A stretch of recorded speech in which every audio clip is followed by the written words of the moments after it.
This week on Council Bluffs News, Pinwheels for Prevention. Local organizations and city leaders of the Metro come together to hold an event for Child Abuse Awareness Month. Recycling your shoes. A fundraising drive is taking place in Council Bluffs. Find out why one person's trash is another person's treasure. The impact of giving. With the passing of Charles E. Lakin, we take a look at how the work the local philanthropist did is still making a difference throughout the area. And Police Chief Tim Carmody joins us to talk about the upcoming special election involving the vote for funding a new police headquarters in our in-studio interview. That and more, all on this week's Council Bluffs News.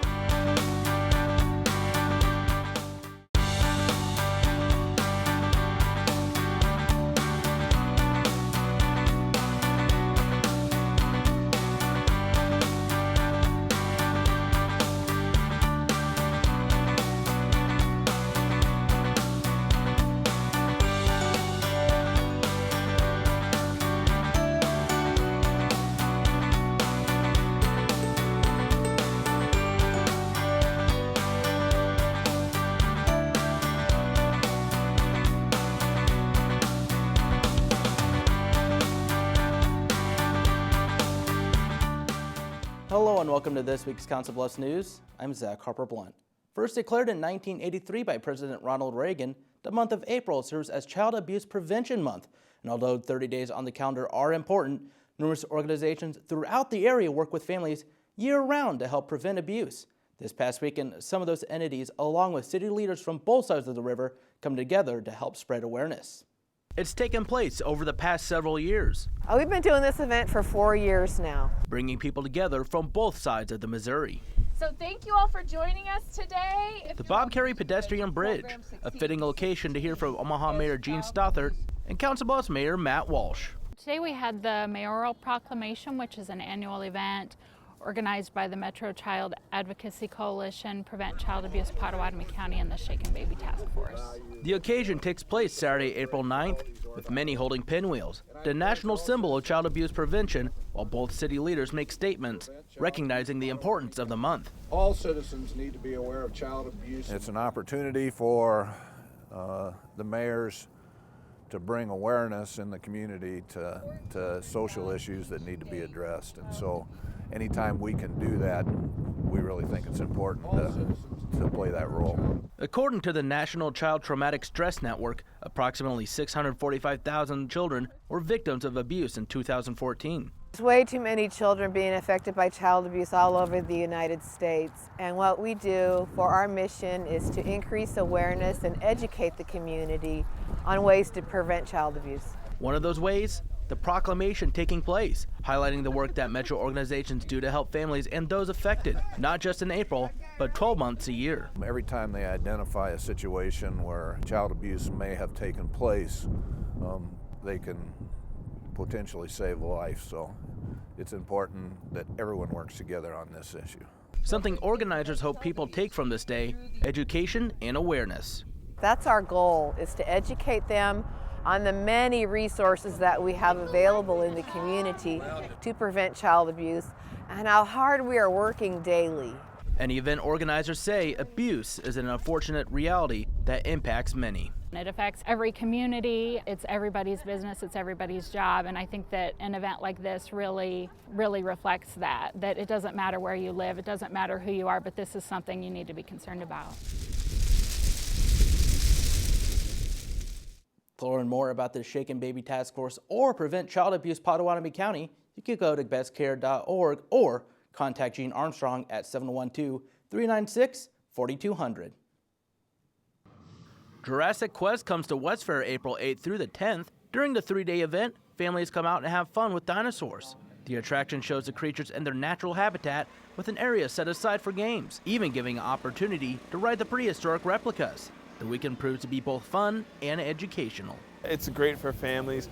Not only is it fun, it's educational, so it's cool to bring your kids and so they can learn something as well as have fun and have a good time. Jurassic Quest will return in the area in May. To see a full list of their upcoming stops and activities, their website is JurassicQuest.com. Is your closet overflowing with old shoes? If so, Live Well Council Bluffs is taking action by donating them to third world countries or reusing them in other ways. IWTV student Danielle Rambo has more on the steps being taken. These shoes are made for walking and for donating. Keep shoes out of the landfill and find a way to repurpose them. It's a simple application of the old adage, one person's trash is another person's treasure. If they're good enough shoes, we'll take them over to third world countries and give them to kids and families to use.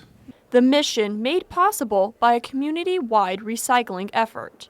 So this is our third year of doing our shoe recycling drive. From April 1st through the 22nd, shoes can be donated at the local YMCA, City Hall, Recycling Center, or Habitat for Humanity. Last year we had 286 bags donated and raised $3,000 for our groups. You can help out by finding shoes you no longer wear anymore. Find a rubber band, tie them around the shoes, and drop them off at any location convenient for you. You know, again, it keeps things out of the landfill. There's not so much garbage, and it's helping other less fortunate people have shoes. As part of the effort, wearable shoes are donated to people in 26 developing countries, and well-worn shoes are recycled to make other products. For your Council Bluffs News, I'm Danielle Rambo. Thanks, Danielle. Once again, all convenient locations are receiving shoes up until April 22nd. Contact Livewell Council Bluffs for information on getting started, collection bags, or pickup. Make-A-Wish Iowa welcomes a partnership that offers a new location for families to meet. That begins our coverage in News Around the Bluffs. Thursday, April 7th, a ribbon cutting takes place at Fire Spring in the Ogden Plaza on the 200 block of Broadway. The event marks the start of a relationship between Fire Spring and Make-A-Wish Iowa. The nonprofit previously did not have a location to meet with families in a private environment. They'll now have access to the conference room at Fire Spring, providing a place to meet with families and help grant wishes. We are doing a lot of great things in this community, and it's important that people know that we're here, that they know that we're a resource for their children, and that now this ribbon cutting is really the first step towards increasing that awareness and letting people know that we're here. In 2015, Make-A-Wish Iowa made 189 wishes come true, averaging about one every other day. To learn more or submit a wish, the website is iowa.wish.org. The Mid-America Center hosts a competition pulling together students from all over the country. The U.S. Open Robotics Championships takes place April 7th through the 9th. The event, hosted by the Create Foundation, draws teams from 35 states and 4 countries, including several from the area, competing in age groups from elementary to the high school level. Oh, it was a great competition. It was a great competition because of our sponsors. It was a great competition because of our wonderful volunteers. It was a great competition because of the teams that come and the character and the quality and the behavior of the students and the coaches. Both Thomas Jefferson and Abraham Lincoln were in the event, with TJ's Optimus Dime and Full Metal Jackets being finalists at the high school level. Although this marks the final competition of the year hosted by the Create Foundation, AL and TJ will compete in the VEX World Championships in Louisville, Kentucky later this month following an impressive fundraising campaign through GoFundMe.com. Wrapping up our coverage in News Around the Bluffs, 89.7 The River hosts its biannual fundraising drive. Spring Phonathon takes place during the week of April 4th. The non-commercial station located on the campus of Iowa Western relies on donations to help pay for transmitter and tower maintenance fees. Throughout the week, the station receives donations from listeners while adding a fun twist by rewarding donors with incentives and prizes. People love it. Like, as soon as something gets announced, immediately all the phones light up. People are freaking out like, oh man, I only have to pay $10 and I can get a Rob Zombie guitar? Whoa, that's amazing. So people absolutely love it. Over $63,000 were raised over the week. The River will host their Rockfest concert on May 13th at West Ferry Amphitheater. Tickets and details available at 897theriver.com. The next Phonathon will take place in December before the holidays. Coming up on Council Bluffs News, the impact of philanthropy. We look at the work of the late Charles E. Lincoln and why his foundation will continue to make a difference in the area. Then Council Bluffs Police Chief Tim Carmody joined us in the studio to give the details about the May special election concerning a $20 million bond. Their input on how it should come together, how big the facility should be, what kind of fit and finish it should have. At Council Bluffs Savings Bank, you still get personalized customer service. We have identity-safe checking with LifeLock, identity theft protection. You get personal mortgage lending to fit your needs now and in the future. You get business banking with the latest technology because saving you time saves you money. At Council Bluffs Savings Bank, you get people who answer when you call and local employees who are actively involved in our community. Council Bluffs Savings Bank, hometown banking the way it used to be. At the Council Bluffs Recycling Center, we're proud of the effort our community makes to help keep Council Bluffs beautiful by participating in our curbside recycling program. Here are some tips to make sure your recyclables are accepted. If you're confused about plastics, we can help. Numbers 1 through 5 plastic food and beverage containers are acceptable. Usually the recycling triangle and the number inside are located on the bottom of containers. Items we don't take include numbers 6 and 7 plastics, styrofoam, or bags of any sort, although we encourage recycling plastic bags inside local grocery stores.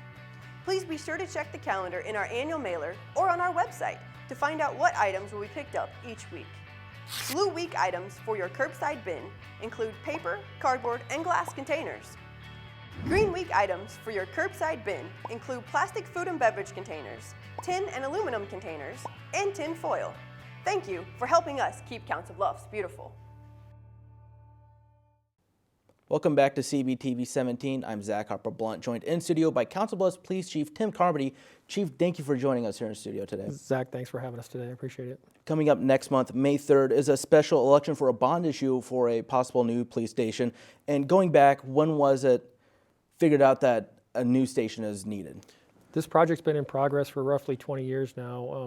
The 3 previous chiefs to me had worked on this and hadn't been able to get it to this level. We've just carried it further through support of the mayor's office and council members and are to this point now.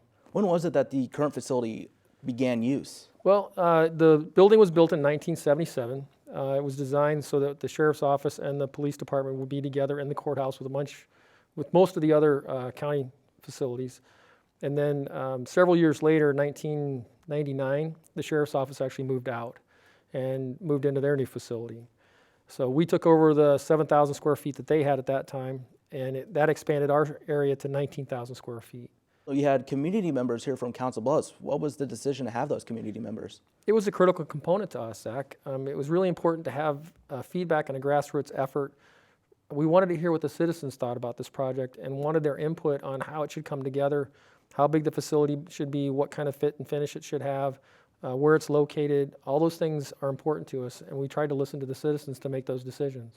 The project is kind of stopped on the step that you're on until that special election. You're still very active with going out and giving educational presentations. Yeah. We're trying to make sure that people understand what's going on. Some of the challenges that we've run into is that there appears to be a concern about the location because of a loss of service to a certain area. In other words, if we move it from the downtown area to Woodbury, there's a thought that because we're leaving that area that we would lose service to those citizens, and that's absolutely not true. The fact of the matter is our service area is not like a fire station in the sense that we have a small geographic area that we serve. No. Our building is the foundation for all our services. And where it's located is important to the city in general, but it's not critical to the response times to calls.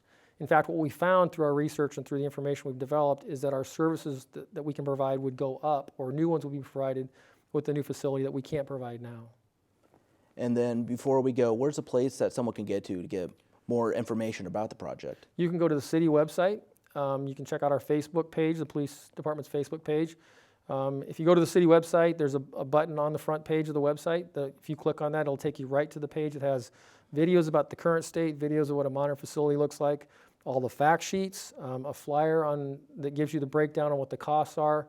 And even if you're not satisfied with that information, please call us. We want to make sure that we have the opportunity to answer any questions. Reach out to us and we'd be glad to do that. That was only part of our discussion with Chief Carmody. To see the full 12-minute interview, stay tuned to CBTV 17 on social media and on our web channel, cbtv17.com, where you'll find listings of where and when to view.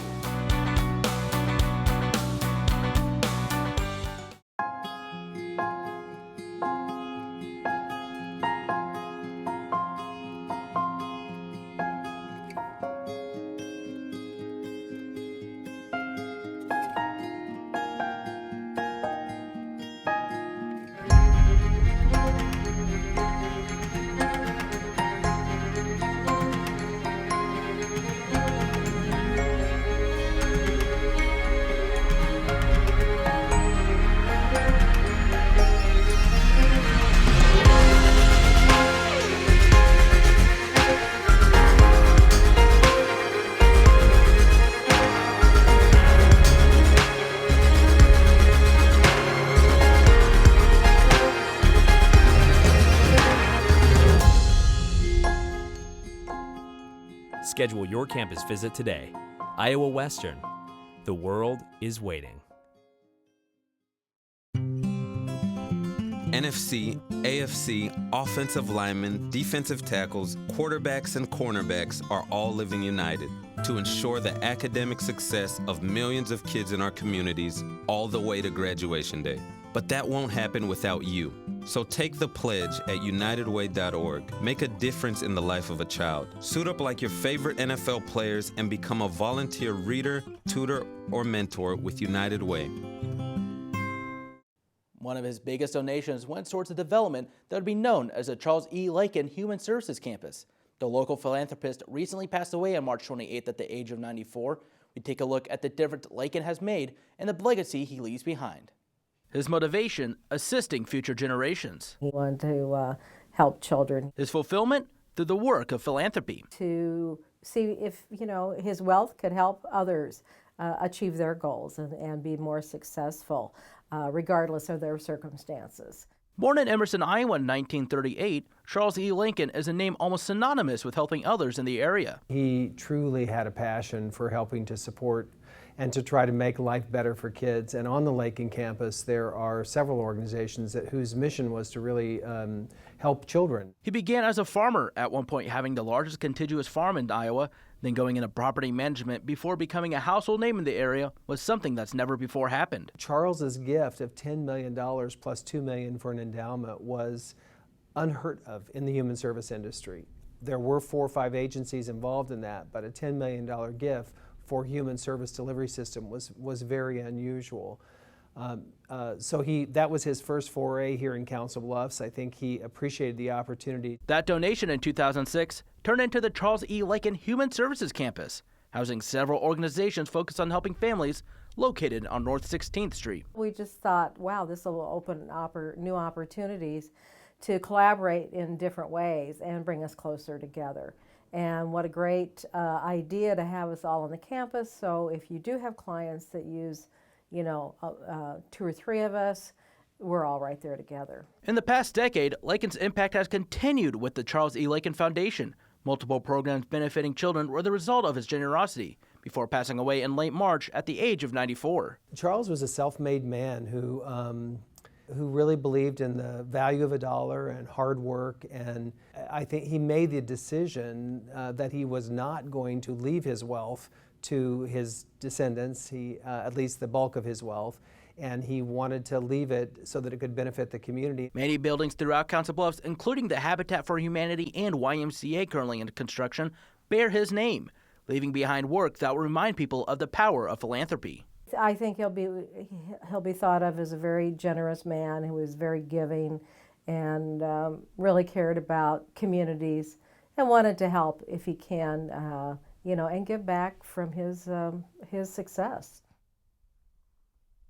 Funeral services for Mr. Lakin were held in his hometown of Emerson, Iowa on April 9th. He leaves behind his wife Florence, whom he was married to for 77 years, 3 children, and 10 grandchildren. Let us also not forget, he also leaves an incredible legacy of giving. The Charles E. Lakin Foundation will continue their work in his honor. The Western Historic Trail Center opens its Danish Pioneer exhibit over the weekend. Located by the main entrance, the exhibit shows the history of the Danish Pioneer, a newspaper printed entirely in Danish that was started in Omaha. The paper helped European immigrants in the late 1930s receive information in their native language. The display shows how the media source grew over time. Oh, it's been wonderful. A lot of people are like, that's real interesting. I didn't know about that, so they like finding out that little tidbit of history. The exhibit will be at the Western Historic Trail Center during the entire month of April. Their hours are Wednesday through Sunday from 9 to 4:30. Still to come on Council Bluffs News, there are animals at the Midlands Humane Society looking for a good home, and you can meet some of them in our Pets of the Week. Then we'll wrap up the show with a look at our weekly events calendar.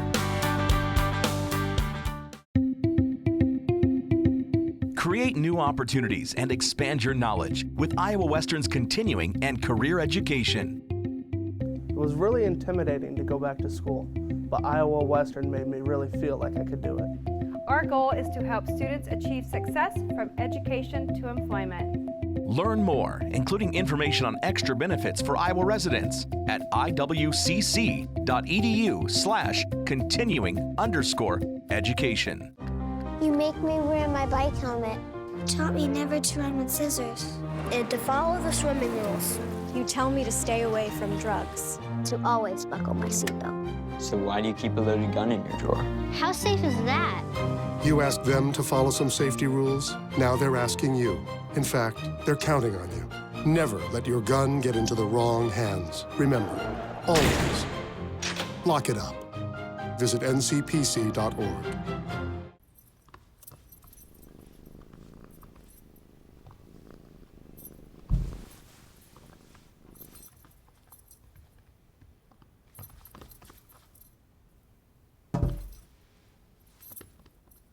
There's a shelter pet who wants to meet you. Meet one today. Visit theshelterpetproject.org. Adopt. This new dad is picturing a tree house in the sky, but he's ignoring the instructions. Good luck, big guy. His kids know that he's building without a clue. Never been so good with nails and glue. Now we're trapped inside a box. I hope mom knows what to do. Mom! Mom! See, you don't have to be perfect to be the perfect parent. Thousands of siblings in foster care will take you just as you are. Hello and welcome to the River Beat. I'm Daniel Ziegler. This week, students from the Construction Technology program are being awarded scholarships for next semester. Scholarships are an important part in a student's academic life.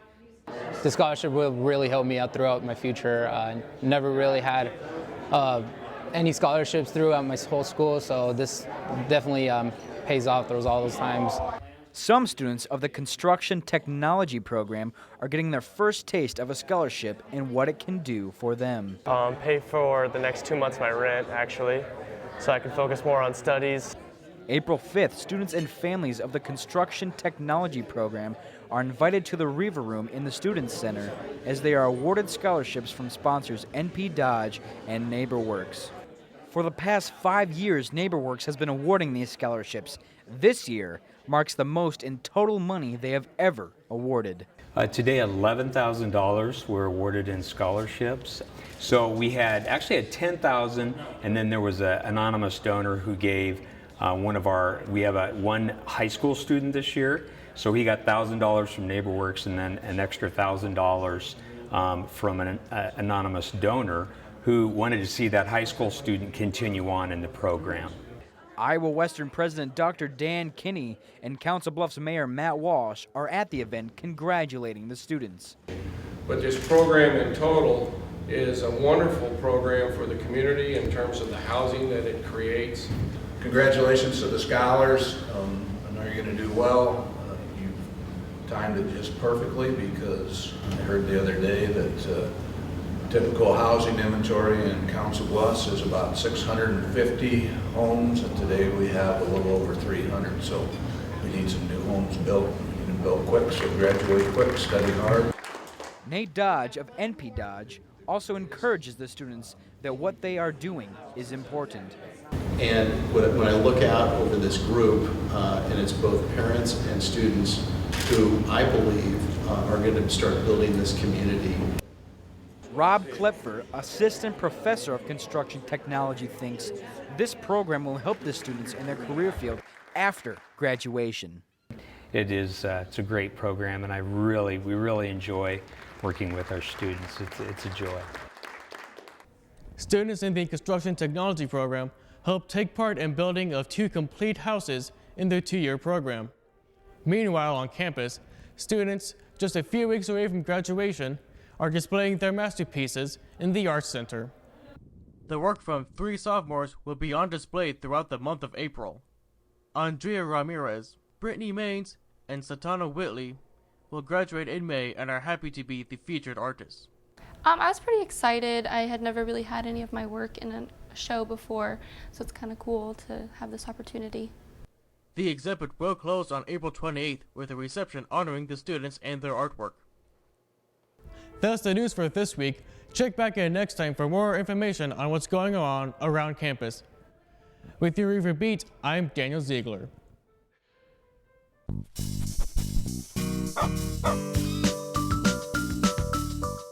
I'm Terry Gatch-Mills, and welcome into Pets of the Week.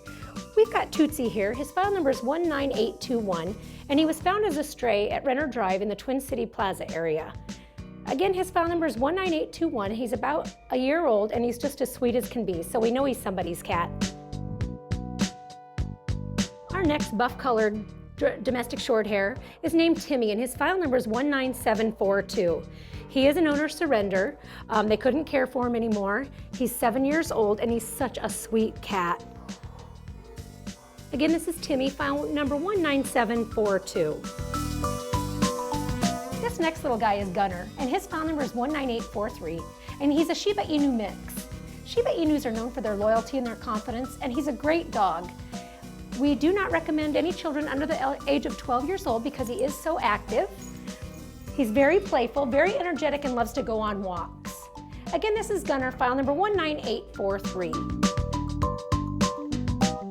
This is sweet little Franny, and she was an owner surrender because her owners could no longer care for her.